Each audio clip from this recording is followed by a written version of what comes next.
Hello,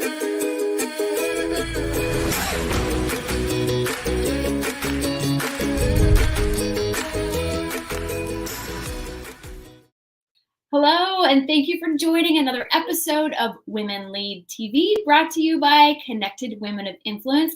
Hello, my name is Marcy Bro, and I'm a branding photographer, and I have this show on this little corner of the world that I have named Unleash Your Branding Brilliance. So I'm using this show as an opportunity to speak with women in business about how they've come into business, how they use their brand, all things behind the scenes, so that way we can learn from each other and support each other. And today I have a very special guest. Julie, I'm going to let you introduce yourself in a second, but I'm going to give you a little teaser of what you're about to hear from my beautiful guest, Julie. I wanted to talk with Julie today because she's got a really interesting story of how she went from a successful business owner and then switched and became a full-time very successful artist. And a lot of us might be curious about that journey. So we're going to be talking with Julie about that today. So welcome to the show, Julie. Thank you, Marcy. I'm so excited to be here. Thank you. I'm so happy to have you here. And Julie is one of my good friends as well as a business confidant. So Julie and I get together and talk about business a lot. So I know she's got a lot to share. So Julie, will you introduce your business, Resurfaced Art, and let us know what it is that you're putting out into the world? Oh, absolutely. So my art is stained glass mosaics on surfboards. So it's a little bit of a niche, and I started it about 5 years ago, and I am just having a blast. And I have to mention right off the start that I was never artistic. I cannot draw, paint. I can't even sing or dance. But I fell into this, and I'm just having a ball, and it's taken off over the last 5 years. So it's really exciting. Okay, I'm so glad that you said that right from the beginning about not considering yourself being artistic, because that's a question I'm going to ask you a little bit later in this interview. The question is all about imposter syndrome, because I think there's so much of that. So I'm going to put a pin in that, because I really want to just give anyone that's watching like a sense of your journey. And, I think that might help explain the concept of imposter syndrome, if you had it or not, I'm not sure. But so Julie, tell us a little bit about what you did, what your business was before you picked up this art and then made a business out of your art. Okay. So about 25 years ago, I started a company called Adrageous, which is promotional products or anything you can put your logo on. I had been in the nonprofit arena, so it was an easy segue into doing t-shirts for the nonprofit runs. Got my foot in the door with Camp Pendleton in the Mud Run, and it just became a very successful business that I ran by myself for over 20 years. And then the last 5 years, my son came to work with me. And while I was doing that full-time business by myself, I was also a pretty adventurous, active person, meaning I had a sailboat, I belonged to an outrigger canoe racing club, and I was really into hiking. And I went over to Spain and hiked the Camino de Santiago, which, if you're not familiar with that, it's a 500-mile spiritual trek across the top of Spain. So when I came back from that, I was in that what's next phase. I know we all go through it, whether it's adolescence or whatever, but I was approaching 60. I was considering retiring. I was financially set enough that I could look at what was next, but I had no passion. I wasn't into rescue dogs or cancer fundraising. I really didn't know what I wanted to do next. And I remember this, Julie, I'm interrupting you a little bit, but I really want to hit on this point, because I do remember this phase. Because like I said, you and I are friends and we go for our walks on the beach. And I remember you really feeling a little bit like, what's next? Is this all there is? And that feeling of just soul searching a little bit. Would you say it was like a soul searching kind of phase in your life? Absolutely. Absolutely. And after having run a business for so long and knowing all of the elements and aspects of running a business, I knew I could do it again, but I didn't want to do the business stuff. I didn't want to start another business. I wanted to do something that was fun and I was passionate about and that was quasi-retirement-ish, And what happened is when I got back from hiking that Camino, I thought, well, what if I took groups of women to the Camino and led them on hikes and incorporated culture and cooking and made it a hobby slash business? And I was really kind of starting to dig that idea. And I woke up one morning and my leg didn't work.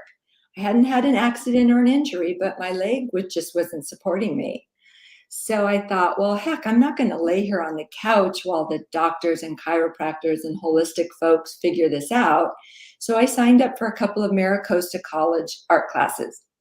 Now, these are just little Thursday night, 8-week courses, not a big degreed program. And one of them was mosaic and one of them was stained glass. So I took what I liked out of those two, put it together, let go of what I didn't like, and surfboard resurfaced art blossomed. And how did you decide to put that stained glass concept on surfboards? So I did a couple of little projects, like a little table, and they were fun and quick, but I don't know, I've always kind of been a bigger picture person. And I have a really cool side patio. It's a little seating area, but it had just a plain fence. And so I did a big Birds of Paradise mosaic with stained glass on that fence. And I stood back and I thought, well, that's about the size of a surfboard. So I grabbed one of my son's old surfboards and made another, actually it was a mermaid on that, and just loved it. I loved grabbing my coffee and my music and going down to what was then my garage, is now my art studio, and having this big canvas to work on, this big surfboard. And I was using recycled boards, so that fit in with my sustainability ethics. And don't you feel like you've hit on kind of a niche where when you display this art or people see it online, people really that are into that and into the surfing or into the ocean art, they just gravitate towards it. Don't you feel like you've hit a niche right there? Yeah, I've since started doing a couple of art shows, like the Little Italy Art Walk is coming up, and I did the La Jolla Art and Wine Festival, and all day long, that's what I heard is, oh my God, I've never seen anything like this. The stained glass just makes this pop. And they have these big houses here in Southern California with ocean views and these big white walls. And so the surfboard art just really fit into that. And I see you have one of the surfboards behind you, and they're just really stunning, and truly, in person they're even more stunning because there's all these like iridescent qualities to the stained glass you choose. So it's just very much an interactive piece, I think, because the more you move around it, the more it changes. So here you are, you were lit up inside by this hobby that was new to you, and here you're someone that says, I'm not even artistic. And now you're finding, hey, I'm making so many of these. Can you tell us about that journey from, the seeking Julie to the artist Julie? Well, actually, it was pretty uncomfortable. And I say that because the things that I had to do to go from being just a hobbyist making one surfboard in my art studio to being in galleries and selling them and making it a second business, they weren't hard things, but they were uncomfortable things. And the first one that I remember was actually working with you, Marcy, and I did not like getting in front of the camera. And I knew I had to have some photos taken of my work and myself. And you just made the process so easy, and you're so great to work with, and you made me feel so comfortable, and you fixed my bangs. That's an inside joke with Julie and me. We're always like fixing her bangs. Yeah, absolutely. But on a serious note, had I not had that confidence in you and trust in you, and if you had not come up to that level of giving me these really cool photos, I wouldn't have had anything to take to the gallery, which is the second uncomfortable thing I had to do. So I remember walking into a gallery in downtown Cedros area, downtown Solana Beach. And it's the la-di-da area of design. And I walked into a very fancy gallery, and there was a fancy lady sitting behind a fancy desk. And I had to ask her, could I show you my art and could you tell me, where I would sell this? And so she took my phone and she's flipping through the pictures, and I could tell immediately that she wasn't just going to go, oh, these are pretty. But she was serious because she was asking me questions like, what kind of adhesive are you using? What's the hanging mechanism on the back? And then she closed up the phone and she said, I'm going to tell you exactly where to go, who to talk to, and I'm going to tell you and tell them I sent you. Wow. And I have to tell you, that kind of sisterhood support in this world, it means the world to me. It was really a launching step for me. And so in that, that takes a lot of guts to walk in as someone that doesn't even consider themselves an artist. And there's probably this dialogue in your head going, well, I've only been doing it for whatever, a year at that time. I don't really know the exact timeline, but for you to put yourself out there takes an incredible amount of guts. And I think that decision and that mentality really separates the people that are going to thrive in business and the people that are just going to look at other people in business going, I could never do that. So, really we were talking about it earlier. Do you feel this imposter syndrome still, or did you feel it at the beginning? The who am I to do this kind of questions? Like, did you have any of that lurking in your head? Oh, so much. You don't even know. It's been 5 years. I've sold over 100 boards. I'm now in this very elite gallery, Martin MacArthur in Hawaii, and I still cannot very often use the word artist. People ask me what I do, and I'm like, well, I make art. I just feel like so much of my life I've thought of artists as these people who have painted since they were children, and they had parents that were artists, and they know all of the terminology.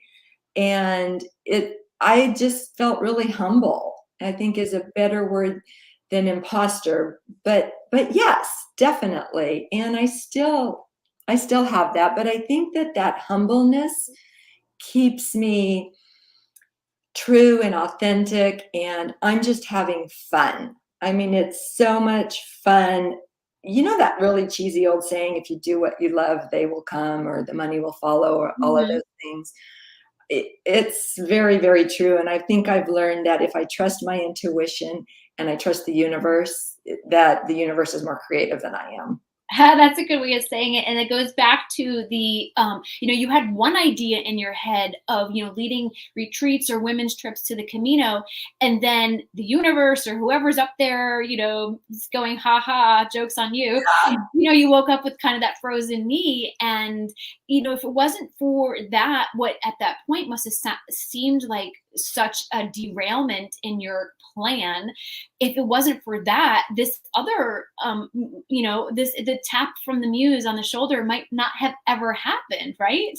Absolutely right. I would have never in a million years been able to think that I would be an artist, or that I would be doing this, or I'd be selling them across the country and Hawaii, and yeah. Yeah, and let me just back up to another part of your story where you have your son who came in towards the end of you, kind of as you were wrapping up being the sole person in your business, Adrageous, and now your son Casey runs that pretty much exclusively for you. What was that like? I know that it's probably a long answer, but in a kind of a soundbite, what was that like transitioning your baby over to your son? Like, can you give us some insight into that? Yeah, absolutely. You see all of these plumbing trucks that say Dan and Son Plumbing or whatever, and I've always thought, wouldn't that be super cool to have a family business? And again, the universe, my son was up in Portland and had a traumatic event happen. So he came back to San Diego area and tried to restart his business, and just, it wasn't working. And he finally said, Mom, I just really want to come work with you at Adrageous. And up until that point, he'd been doing little things for me. So he'd been doing some deliveries and, small things, helping me out. And I said, okay, let's try this out. And we kind of did, like, he was not an employee, but he was on commission. And as the couple of years went by, I was, again, thinking about the what next. And so I said, let's do this as partnership. So for the last several years, we've been 50-50 partners. And I was really impressed with how he treated my clients. You get to see another part of your child in Yeah. business that you don't see as a, oh, mom. Right. And it was working really, really well. And as of a year ago, January, so a full year now, he has taken on Adrageous, but has hired me to do a few things like taxes and invoices. So I get to keep my fingers in the pie a little bit and not let a business that I nurtured and grew for 25 years just go away or fall apart, you know. And so that's been really, really great. And then kind of a segue from that is how supportive he has been on my art. I'll never forget the first board that I did. I, as I mentioned, worked out of my garage, which opens up onto an alley. And I had taken the first board out into the sun in the alley, and I just propped it up on a trash can.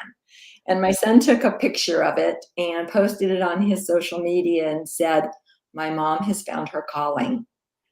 And my heart just burst. A, that he would support me like that and put it on his social media, and that he saw what I saw in it. So that Mm, support really meant a lot. mm. It's true, and I just know there's such a delicate balance of, working with family and, Yeah. there, so I know it's not always easy, and what we see from the outside, and this is what I want to do with this platform here, is really let people know what you see from the outside isn't the whole story, and sometimes we don't really get the opportunity to share the ups and the downs and the little sideways paths we take, because being in business, it's such a journey. So, what advice would you give to someone that is out there thinking, like, gosh, either what is next for me? I speak with so many, especially women that are in this category. It's like, oh, I'm kind of feeling another phase coming, but I don't know what that's going to be. Or someone that has like maybe a budding artist inside of them. What advice would you give to them from your perspective? Oh, that's a really good question, Marcy. I think honestly, it's keep questioning, keep exploring what you love doing, stay open to your intuition and your universe, if you know, a lack of better word. Um, and know that you can do it. Like we live this life and we think it's work is such a big part of it. But I started this whole new career at 60. And I love to share that with other women who think that at 60 it's over, you know, Right. oh, we're starting to look towards Medicare and Medi-Cal Yeah.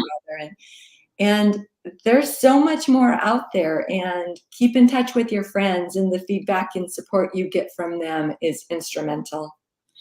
I would say, and just because I know your business journey so much, I know how many little nuggets along the way you've received from friends that have made this connection for you, have done certain things. So there is a lot of value in creating a community of people that you can rely on, and you can ask for, truth and honesty and advice. So I know you have that in your life, and you're someone that really surrounds yourself with this beautiful, quilt work of friends, and I know that you lean on them a lot. So there's definitely something to be said for, just, making those friends and keeping those connections, because they are so valuable. Julie, just before we wrap up here, tell us where we can see more of your art. Like, what's the best place for people to go when they want to look at your other boards and see what you do? Absolutely. So Resurfaced Art, I'm on Instagram and I have a website, but I have a showing on a wall at a store in Encinitas called Bliss 101, and I usually have 4 to 5 boards there. And this coming Saturday night, I'm actually the featured artist on an art night in Encinitas, which would be a really fun date night. Bring a glass. We're going to serve Yes. wine. And if somebody's not watching this live, what's the dates? Oh, I'm sorry. It's March 9th. March 9th. Yes. So I'm going to be there. I'm making it a date night. And Woo! this 101 is such a beautiful space. Again, it's a woman owned a shop in Encinitas, and the owner, Malia, has been incredibly supportive of you. So it's just, there's so much richness in women supporting women. Absolutely. And yeah, if you want to come and have a glass of wine and see Julie's art, come join us at Bliss 101. Yeah. And then your website also does such a beautiful job. So Julie, in closing, just tell us just, what you're excited about for maybe the next 5 years of your life. Well, you know, that's interesting because we talked about the what's next stage and how I went through that to get here. And it's now been 5 years and I've sold some boards and I'm kind of back at that what's next stage. And I've started doing some art shows where I set up a booth and sell directly to the public. I think I Mhm. mentioned that I do the La Jolla Art and Wine Festival and the Little Italy Art Walk, both coming up this year. And so, yeah, I'm back in that. What's next? Do I try and go into bigger galleries? Do I try and get out of galleries and only sell direct? So it's a constant flux of growing and staying proactive and happy and healthy and loving what I Mhm. do. That is true. It's constant work. So, or it's constant relationship, I should say. Yeah, that is truer words have never been spoken. Julie, thank you so much for being my guest today. I appreciate your openness and your honesty. Thank you so much. Thank you, Marcy. I just adore you and your photography, and I'm so happy to be here and support you. Thank you. Right back at you. And if you're watching and you're looking for a community to join, Connected Women of Influence is who sponsors this show. I would highly recommend you checking them out. Thank you for watching.